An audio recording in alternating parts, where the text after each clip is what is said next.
Sebanyak 16 guru besar dan/atau pengajar hukuman tata negara melaporkan Ketua Mahkamah Konstitusi Anwar Usman atas dugaan pelanggaran etik dan perilaku Hakim Konstitusi. Laporan itu disampaikan kepada Majelis Kehormatan Mahkamah Konstitusi di Gedung MK. Para pelapor menilai Ketua Mahkamah Konstitusi Anwar Usman terlibat konflik kepentingan dalam mengabulkan perkara nomor 90 soal batas usia Capres-Cawapres 40 tahun dan pernah atau sedang menjabat sebagai kepala daerah. Para pelapor juga melihat rangkaian konflik kepentingan terjadi sebelum putusan dibacakan.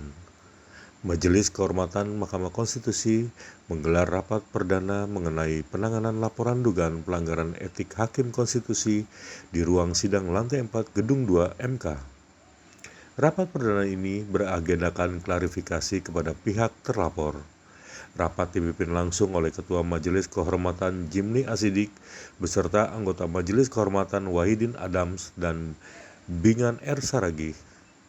Jimli menyebut rapat ini digelar untuk memastikan respon yang cepat karena isu pelanggaran etik ini isu yang berat. Merupakan perwakilan guru-guru besar dan juga pengajar Fakultas Hukum, terutama Hukum Tata Negara dan Hukum Administrasi Negara, mengajukan laporan pelanggaran kode etik dan pelanggaran perilaku hakim kepada Majelis Kehormatan Mahkamah Konstitusi.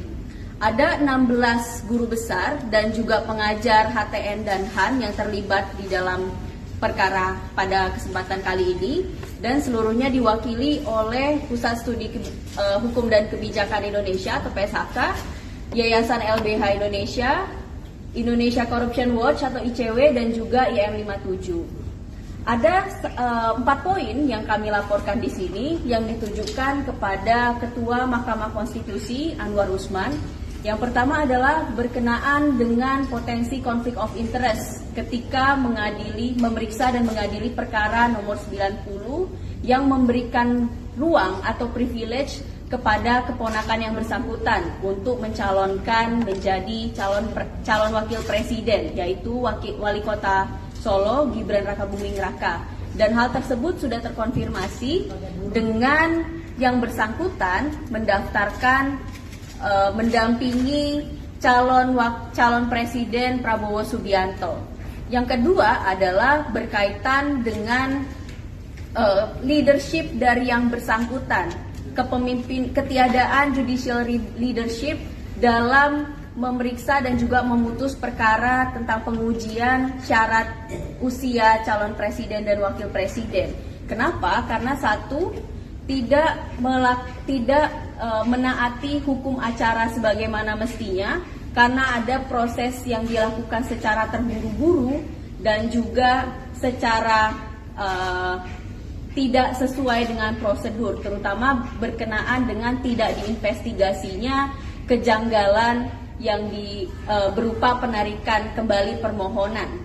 Kemudian juga ketiadaan judicial leadership ini berkaitan dengan kepemimpinan beliau ketika menghadapi adanya concurring opinion dari 2 hakim konstitusi yang substansinya ternyata dissenting opinion, sehingga menimbulkan keganjilan juga di dalam putusan Mahkamah Konstitusi seperti itu. Yang terakhir adalah berkenaan dengan komentar yang bersangkutan ketika perkara belum diputus. Ya, ini pada saat mengisi kuliah umum di Semarang pada saat itu. Beliau memberikan komentar tentang substansi pengujian undang-undang tentang syarat usia dan syarat usia menjadi calon presiden dan wakil presiden. Untuk selanjutnya harapan kami agar perkara ini dapat diperiksa secara objektif oleh Majelis Kehormatan Mahkamah Konstitusi. Kemudian kami juga mendorong adanya sikap kooperatif dari para hakim konstitusi yang potensial untuk dihadirkan sebagai saksi di dalam perkara ini, di dalam laporan ini. Dan juga kami mendorong bahwa proses ini ketika ditemukan adanya dugaan pelanggaran yang berat, terutama terkait dengan conflict of interest, bisa memberikan sanksi yang setara atau sanksi yang berat, yaitu berupa pemberhentian secara tidak hormat.